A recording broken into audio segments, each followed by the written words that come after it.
إن الحمد لله وحده والصلاة والسلام على من لا نبي بعده.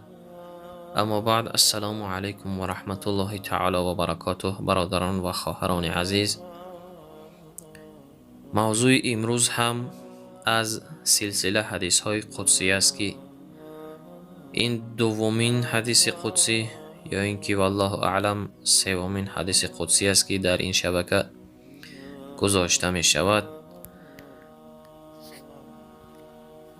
عن أبي هريرة رضي الله عنه عن رسول الله صلى الله عليه وسلم قال ينزل الله إلى السماء الدنيا كل ليلة حين يمضي ثلث الليل الأول.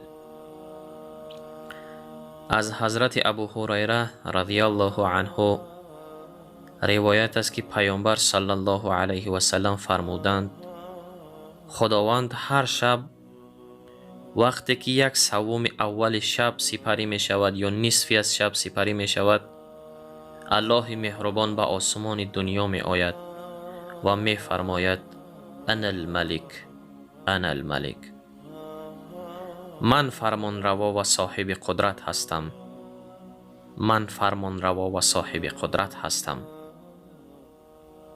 من ذا الذی یدعونی فاستجیب له. الله مهربان میگوید چی کسی مرا میخواند، یعنی چی کسی دعا میکند تا دعای او را قبول کنم. من ذا الذی یسألونی فاعطیه. و الله مهربان باز میگوید چی کسی هست که از من درخواست چیزی کند تا اینکه به او عطا کنم. من ذا الذی یستغفرونی فاغفر له.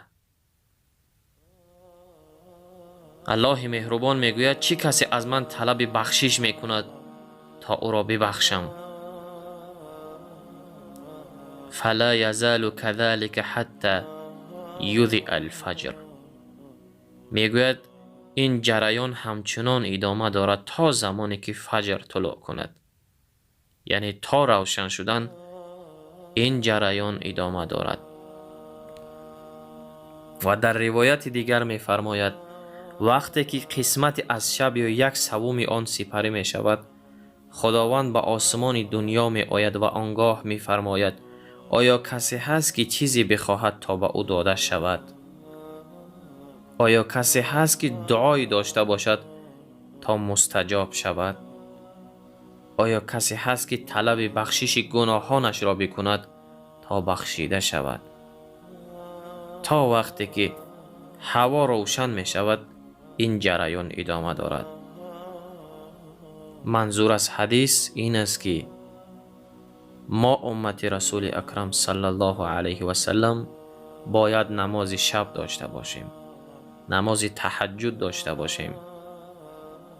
با نماز تهجد ما کامیاب می شویم و در نماز تهجد بسیاری از دعاهای ما و شما انشاءالله با فضل و کرم الله مهربان مستجاب می شود. و صلی الله تعالی علی خیر خلقه محمد و علی آله و اصحابه اجمعین برحمتک یا ارحم الراحمین.